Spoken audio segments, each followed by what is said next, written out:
Hi. Hey. Hey, everyone. Hey. Hope you guys are having a great day today. Hey.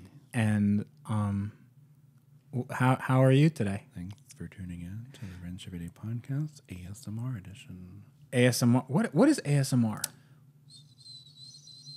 It's that. Okay. Okay. This is the Wrench Everyday Podcast where we talk about wrenching cars and ASMR, which I still don't know what that means. Neither. But my name is Freddie Hernandez, and you may also know me as Tavarish if you're on the internet and you're looking for Lamborghinis and other cars that have been depreciated to nothingness. Joining me is my co-host, my partner in crime, Mr. Andrew Howell, a.k.a. Finn Gur Gins. Gins. Yeah. Fingur Ginson. Nope. Yes. Fingurgins. Fingurgins. Fingurgins. Fingurgins. Finger. You're putting the wrong emphasis on the wrong syllable. Okay. No. Okay. So, I had an idea today. I didn't have an idea today. I actually, I have several ideas every day. But That's scary. It is. It's weird. It just happens. Yeah. It happens. It's like nothing. Boom. Yeah. So, no, actually, I read an article about one of my favorite automakers, and it's about the Elio. Oh, no. Yeah. Okay.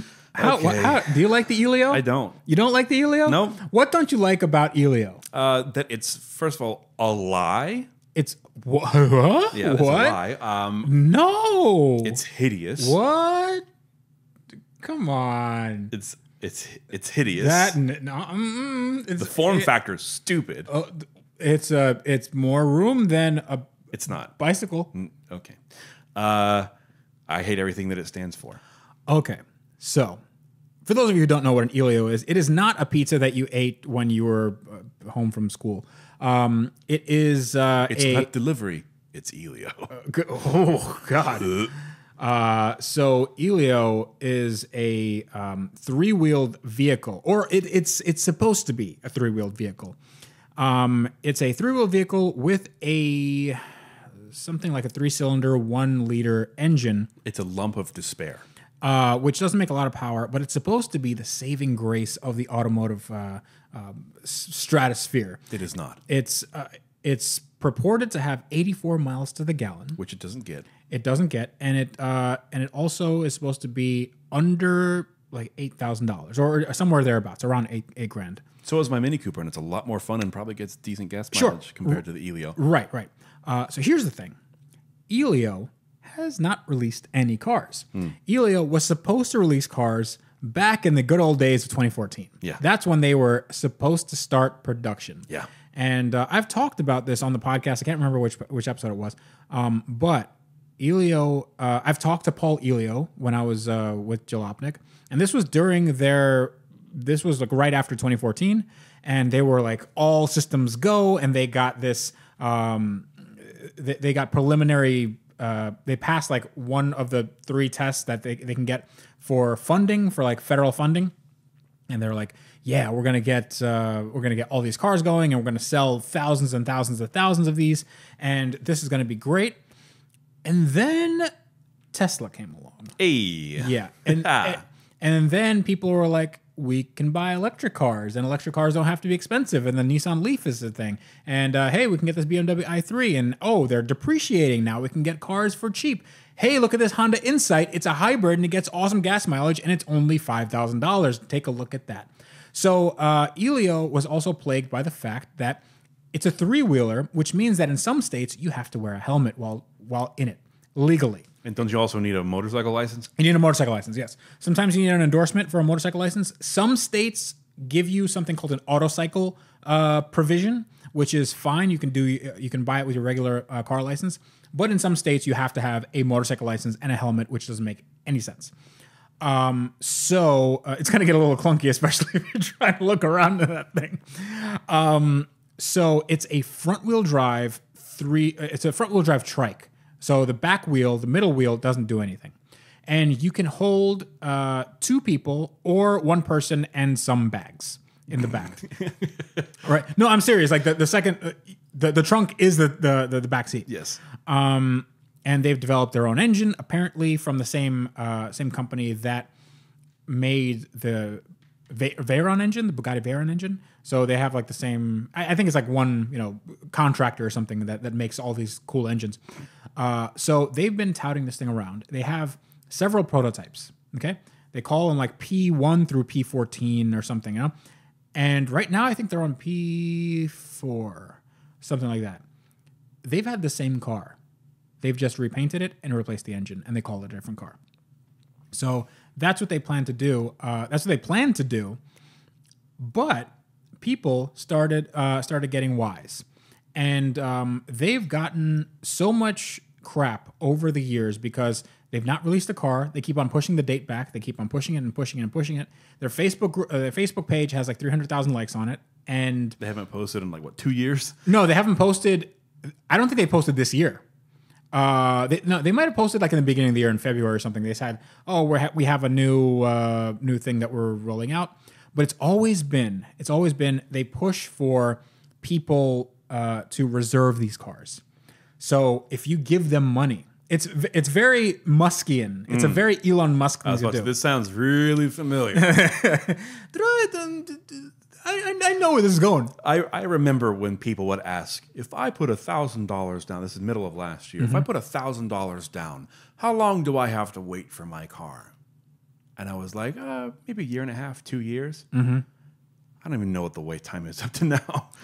Yeah, we're talking about Tesla, right? Yeah. Yeah, on Elio, I don't know. The wait time is going to be infinity because they're never coming out. Yeah, it's vaporware. It is literally vaporware. Physical vaporware. Who I feel bad for are the people who actually some people have fully paid off this car. So apparently this thing costs $6,500.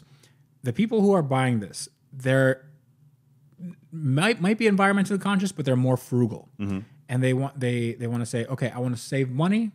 And I believe in this product, and I think it's going to be revolutionary. I'm going to give this big amount of money. It's a lot of money to give to some crook, apparently. I don't want to get sued, so I don't. These are just my opinions. I think he's a crook. You have to put that qualifier there. I believe. True facts about the Paul Elio. Because that is how the Elio do. So I feel bad for those people that put down so much money. They put down $6,500. I don't. I do, because they're well-meaning people. I don't. If people are, I don't like when people get scammed. Right, and so that's why I don't feel bad for the people, because if history has taught us anything, it's that you don't buy something that's not out yet, whether it's a car or a video game. Sure. But the guy at GameStop said I could pre-order Halo 6. Rip. I think that, I mean, people buy into the hype. How many people gave Elon Musk $250,000 for a car that is not even close to production? Like, I actually have no idea. We don't even know if there's going to be a Tesla in 2020. I actually have no idea. Yeah, no, there's. It's more than one. it's a fair amount of people. Like Elon Musk, the Tesla stock went up a lot after that thing dropped. Well, yeah, big time. Yeah, I saw recently there was a furniture company based out of Florida. I don't remember the name of the company exactly. They're like, we just placed an order for 6 Tesla semis. We're going to be the first furniture company to go electric. And in my mind, I'm just like, good luck. Well, I mean, you ever seen Dumb and Dumber where they open up the thing, it's a bunch of IOUs? Yeah. That's Lamborghini. You're going to want to keep that one. Yeah. It's just a bunch of nonsense. So Elio, to get back to Elio, for a while, I thought that Paul Elio was just a wide-eyed inventor. I thought he was a good engineer, but he didn't have any business savvy. Now, it's of my opinion that he is a scam artist. I think that it is an outright scam. Maybe it's been that way from the beginning. Maybe it morphed into one when they realized that they couldn't do anything. But this is a 100% to my novice, not financial advisor role. I'm trying to tick all these boxes. I'm not a financial advisor. I can't give you advice. But it does not look good. Elio is putting out a cryptocurrency. Oh my God. Elio called Elo coin. Oh, I thought it was going to be called Desperation. It's it's just it's called Desperation. No, they're putting out a cryptocurrency, and instead of having an ICO, which is initial coin offering, where you can buy a certain amount of coins, and then afterwards it goes up or whatever. Who knows what the market's going to do? Then they got investment in air quotes from Overstock.com in the form of $2.5 million. Sure. So what they need to start a car company? First of all, if you want to start a car company, you need billions. Billions and billions. Yes, you don't need millions. You don't need 2.5 million.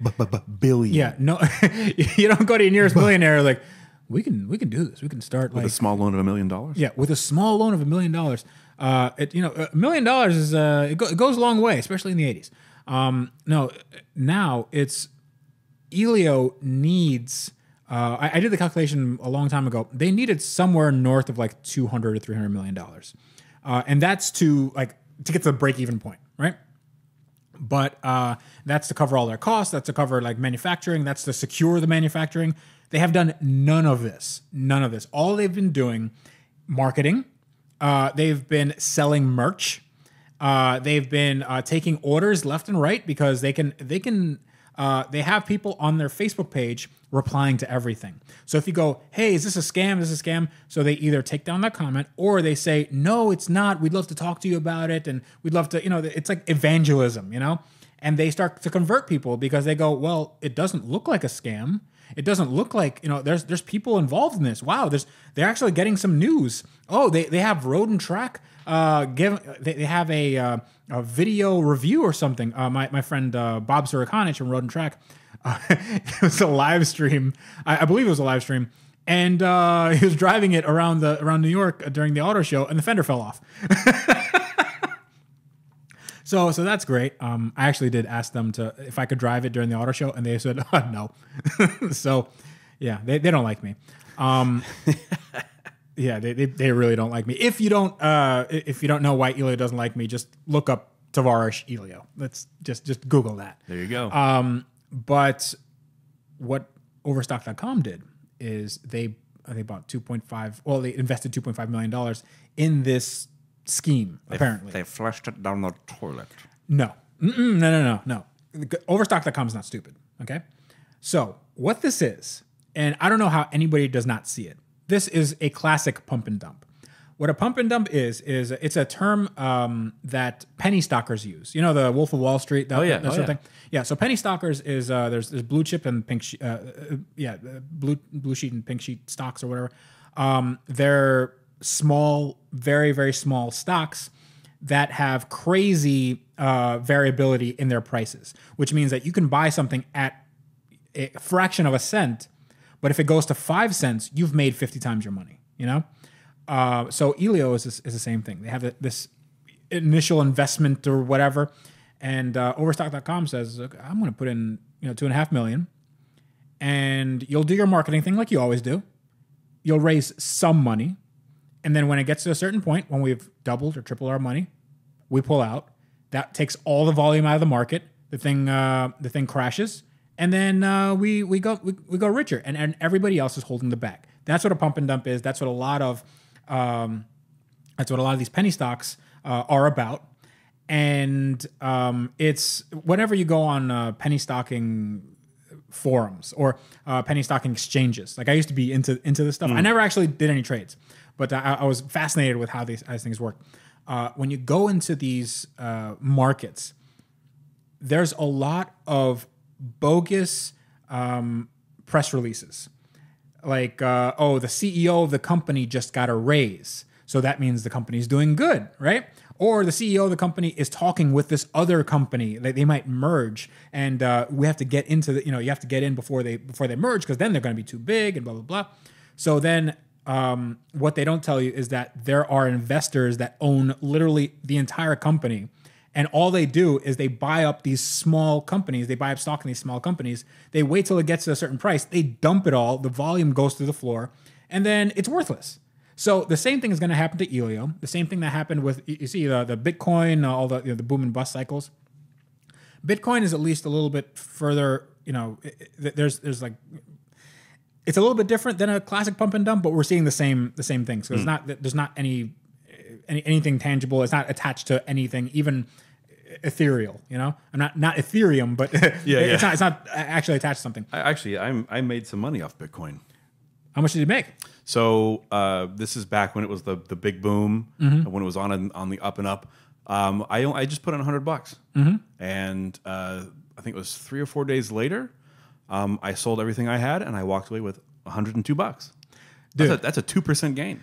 That is that's actually a lot better. I wish, I think the people that are selling Bitcoin now, when they bought at 18,000, I think they would have been like, I would have loved to walk away with $2. Yeah, because I lost a lot of money. What is Bitcoin worth now? I think it's around $7,000 or less. It went from it was at 18. Yeah. People were buying at 18, or people were buying at 17 or 15 or something, and then to have it go down that much, it's crazy. So does that make Elio the first crypto car? It's no, because it doesn't exist. It's not going to come out. So does cryptocurrency exist? No, which is no, it's perfect. It's a marriage made in hell. So it is a marriage made in God, what? So this cemented the idea. So before I was a little bit on the fence. I'm like, maybe Elio's a scam. Maybe I'm just being too jaded. It's a journalistic thing where like you want to see the kind of the worst in people sometimes.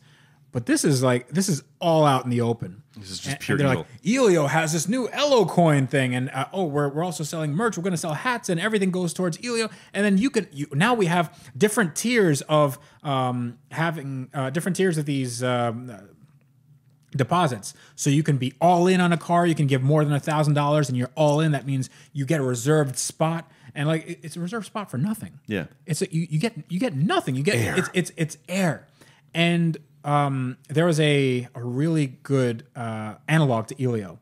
It was in the 70s. It was called Dale. It was called the Dale. And if you don't know what that is, we can put that up. We'll put a picture up. And it looked very similar to the Elio. It looked like it was 3-wheeler. It looked sort of like a not a Reliant Robin. What's the one that looked like that had the Reliant Robin guts, but it was you know what I'm talking about? It wasn't the Mini Moke. It was something else. You guys can tell me in the comments. It's gonna drive me nuts. But they did one on Wheeler Dealers. Bond Bug. There we go. Oh yeah. So it looked like a Bond Bug. Okay. Except the Bond Bug was rear wheel drive. This was, I think this was reverse trike. But what happened was the CEO of the Dale, which is the best car name ever. What are you gonna call it? Dale. The CEO of the Dale was a very good speaker, very charismatic, and he was he raised a lot of money, ended up embezzling that money, going to South America, I believe, or just fled the country and had a sex change. It was insane. This is the stuff that soap operas could dream about. Like, it's a soap opera fever dream. So went from the Dale. I'm going to start a car company and embezzle all the money and go to Colombia and have a sex change. Like, what? So it'd be from the Dale to like the Daria. Exactly, yeah. So Elio is a lot like that. It's just we haven't gotten to that last part yet. Paul Elio is going to have. There's a reason why he's been kind of mum's the word for a while, and I think it's just because it's just gonna go away one day. It's just gonna be like, oh, remember the Elio? Like, yeah, I gave him thousands of dollars. Like, well, they're not here anymore. You can't do anything, and it's been so long, you can't prosecute. So it's been a while. Dude, it's so bad. But imagine if you gave, the equivalent of how much you're like half of your car, half the value of your car to somebody that promised you a car at some point. The car's worth a little more than $13,000. Okay. Well, if it's third. No, it's not a third. No, if it's $8,000, that'd be $16,000. That's what your car's worth, right? That's what you pay for your car. After everything, I was like, yeah, okay, so yeah, that's fine. 16.7, I think. My math is absolute. Yeah, I mean, it's absolutely insane. Yeah. What other scams are there? I mean, is that the only one that we know about? Tesla? What? Well, the thing is with Tesla, you can go out and buy a Tesla.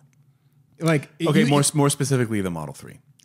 The Model 3, you can go out and buy a Model 3. I mean, theoretically, you can see them on the street, right? It's not like Tesla's, there's commercials that say, Tesla is coming, Tesla is coming. All right, 2014, 2015, 2016, 2017, 2018, maybe 2019, maybe Q4 2019, maybe, who knows? But we have this new thing called Tesla Coin, and we're partnering up with this major retailer and blah, blah, blah. Can you imagine that? That's like, no, that's a scam. That's what people say. It's a scam, and I hope people are waking up to this. I hope people realize that it's just it's not a good thing. No, it's not. All right, so I don't want to leave you guys with something that morbid. So I think we have some questions. Let's do a quick one. Yeah, let's do a good one. Let's get our brains going. Because I want to like. Actually, you know what? I got one right here. Hold on. No. We did some Twitter questions. Yeah, I got one on Twitter right here. Oh, you got Twitter? You got Twitter? Yeah. Mace at. Is that the real Mace? At Dirty G Squad. More money, more problems. That Mace? I don't know. I'll be missing you. No. Anyway, so the question was Mace even in that? I don't know who that is. You don't know who Mace is? No. Mace and Puff Daddy at the no.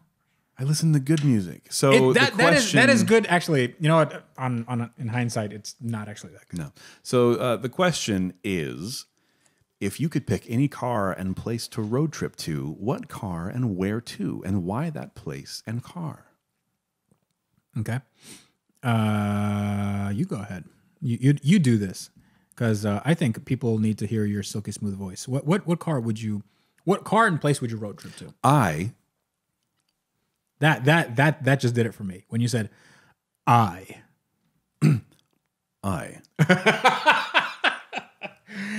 Yes.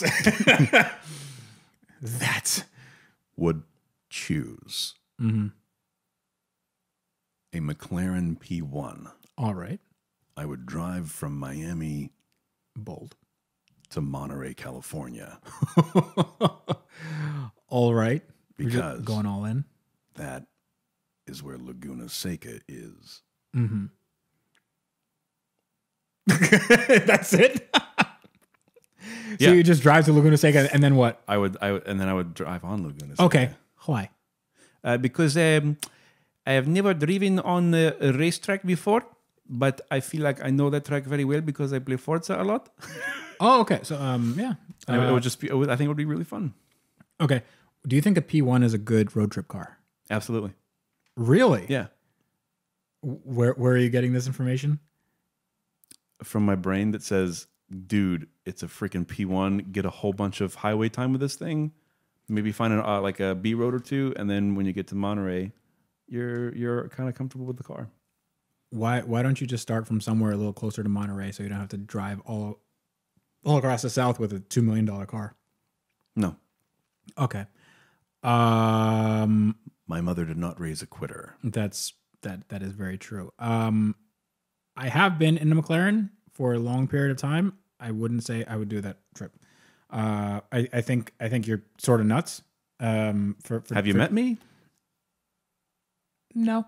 Apparently not. I don't know who you are anymore. I mean, let's just put this into context real quick. I had an RX-7 as a daily driver. Sure. Well, a lot of people had him out as a daily driver. Let's just. I had a 34-year-old RX-7. Do you know who else had an RX-7 as daily driver? Jimmy Kimmel. Really? Jimmy Kimmel had an RX-7. Adam Carolla talks about it a lot on his podcast. Well, not a lot. It's not like he brings it up every podcast. Yeah. But he talks about how Jimmy had an RX-7 and it had like this Bondo on the side. It was like this piece of junk. But it was an FB.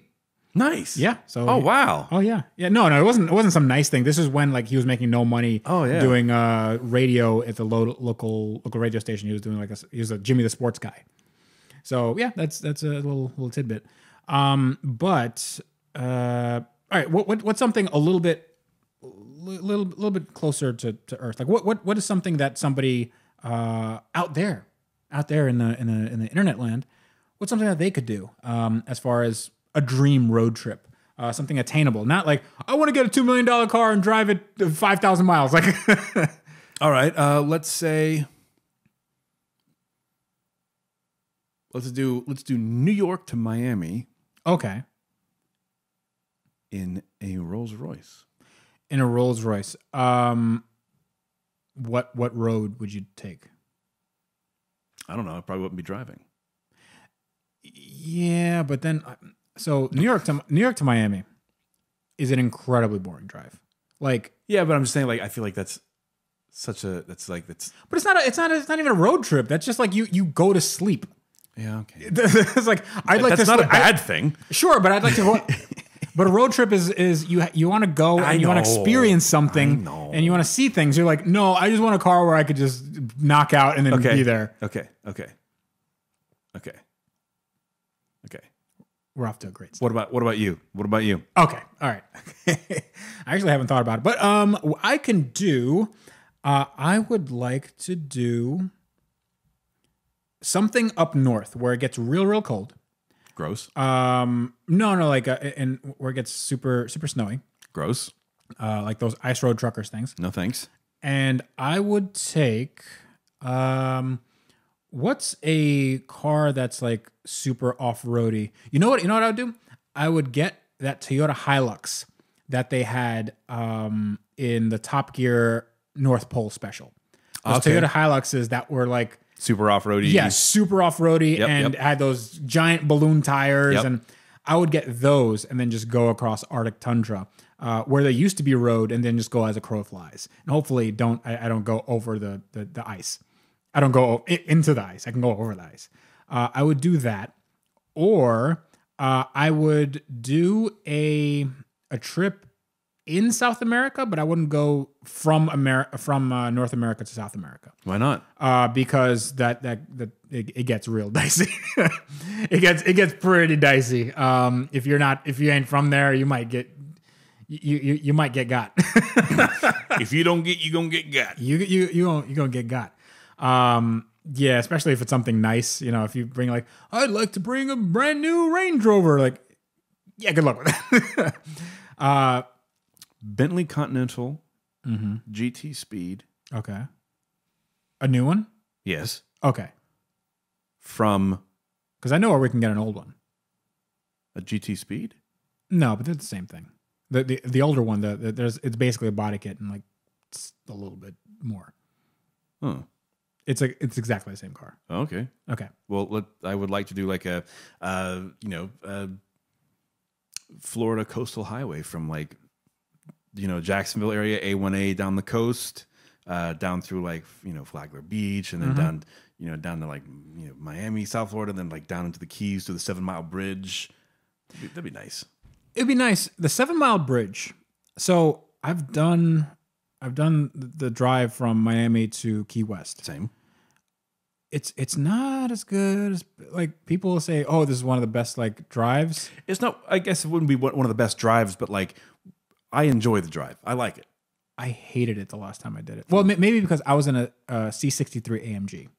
And it was one of the most uncomfortable seats I've ever. The car was amazing. Of course. The car is great. I love the gearbox. I love the looks of the car. I love everything about the car. But the seats were bad would be an understatement. Like sitting in them for more than 45 minutes was hell. We actually had to pull off in Miami and we bought pillows at the local supermarket because we're like, we're just going to die. Wow. It was real bad. But we drove to Key West and back in a day. I don't know. It was just it was boring. Maybe, I mean, we were getting stuck behind a lot of old, slow people. Mm-hmm. And it's just a 2-lane road the entire time. Oh, yeah. So if you have two slow people just in the lane, what are you going to do? You're not going to drive off the bridge. So that 7 Mile Bridge, it's pretty cool. As I like the architecture of it. I like the fact that it goes into a bridge and tunnel, and it does all this cool stuff, and you have these overlooks and stuff. Other than that, it's just a bunch of souvenir shops. It's just a bunch of like, hey, we passed this key, and like, wow, wouldn't this be awesome? Like, wouldn't this be crazy if there's a hurricane here? That's basically all you think about. The 1930s, that's why the railroad shut down. The bridge got destroyed by a hurricane. Right, Hey. right. Yeah. So, that would be a good drive, but we don't have to limit it to America. Yeah, you're right, but I don't know enough about any other country to plan a road trip. I would like to do a road trip that goes from the coast of Italy. Actually, no, from the center of France. So we'd probably start off in Paris, go a little bit south, and then there's a lot of really good kind of country roads, rural roads in the middle of France. Go down to Monaco area. I wouldn't go through Monaco because Monaco apparently doesn't like cars. Yeah. A lot of rich people just don't like when they get cars. So I'd go through Monaco, through Nice, all that area. Then I would go up through the Col de Torini, which is a Turin coast. Then I would go through Milan, and then from Milan we would go to near Lake Como. Lake Como is this beautiful lake in Italy. Doug DeMuro goes there apparently every year. I have never been in the city, but I've driven past it on the way to Germany or whatever, and then hit the German Autobahn for as long as your fuel tank lasts. And you'd have to have a good car, but it has to eat up the miles. So I would say AMG GTR. I think that would be a solid choice because it's not unruly to the point of, you're going to be a huge liability for people, but it's real fun. Like you'll get real fast. From what I understand though, it is very small inside. It's not huge. Another thing that another option you can go with is I don't know, maybe something all-wheel drive. Maybe you know what? Porsche 911 Turbo S. That would be good. I've driven not the new 911. I've driven the new 911, not the new 911 Turbo. Even though the new 911 is a turbo, it is turbocharged, but it's not the turbo. Right. So you're saying this one's a turbo? Yes, but it's not the turbo. Yes. How does that make any sense? Yes. Yes. So 911 Turbo, which has a ton of power, it's really, really quick, Turbo S. And I would probably do it with a PDK because do they still make them with a manual? I don't know. I think only certain, like the 911R was like the only one at the time that was being made in manual. I don't know if they offer manuals anymore, or like only. Well, no. They're top tier cars. They definitely have a manual for like the lower class cars. The poor people. Yeah, the poverty spec Porsche. No, the Turbo S is probably one of the best all around cars in the world, bar none. It is incredibly fast. It's decent on gas when you're not in boost. You can see out of it. You can put your grandmother in this car, and she will be able to drive it. It is that like you just put it in drive.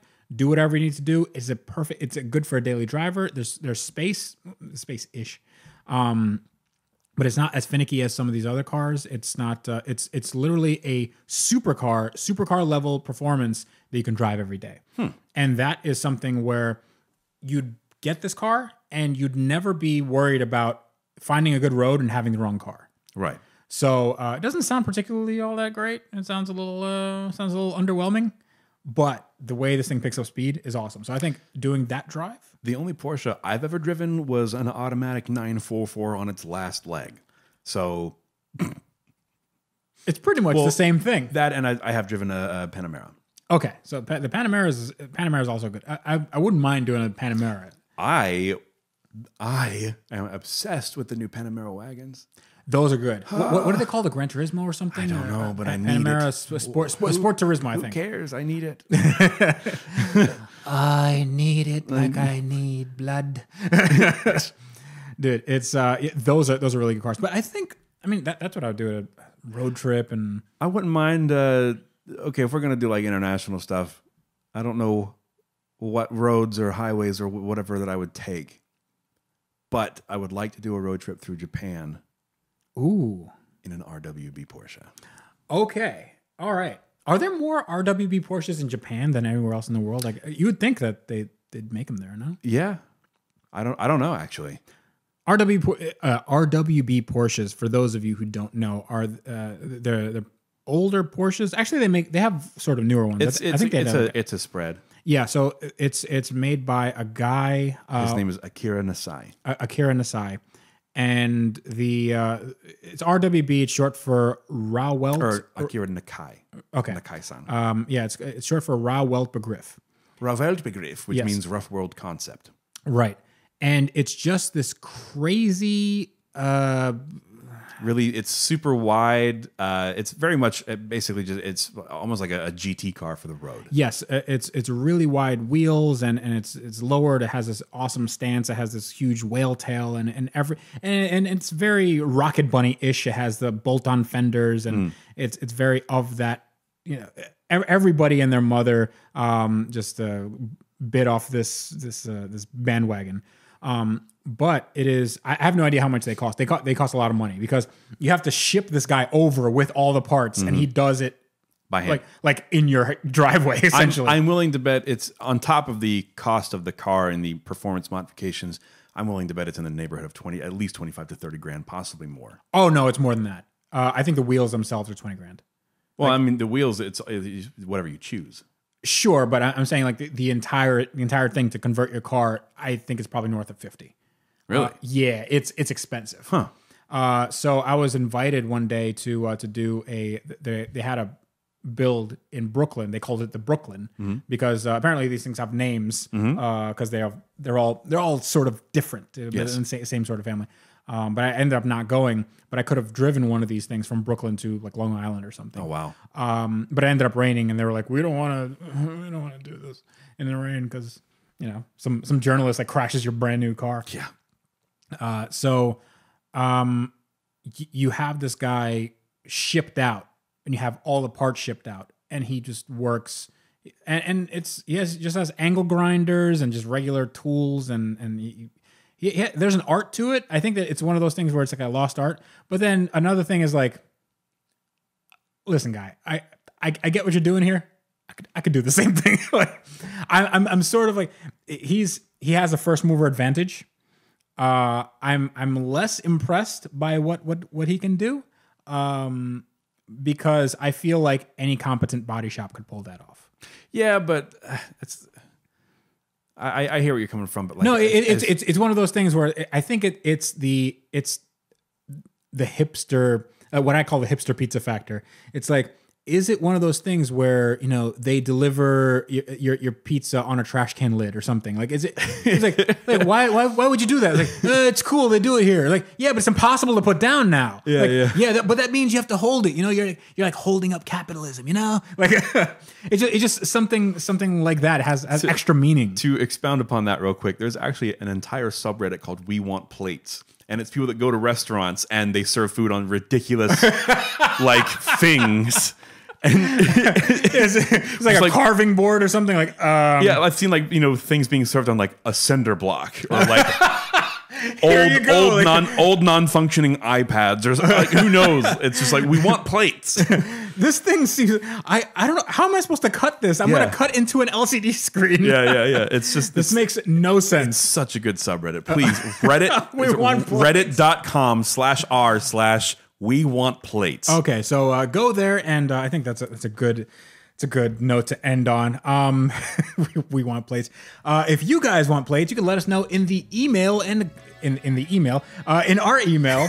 Just send us the email. Yeah, send us the email at iwrencheveryday@gmail.com. You can see us on social media at Wrench Every Day. That is Instagram and Twitter. I can be found at The Real Tavarish. That is Instagram and Twitter. And Andrew can be found cracking his knuckles directly into the mic. Always. I can be found on Instagram at Heavy Metal FL or on Twitter at 1565. That's the word 15 and the number 65. All right, so that is me, Tavarish, for Andrew Howell, reminding you guys, as always, to wrench every day and take out your Fingurgans because they need to get their exercise every once in a while, right?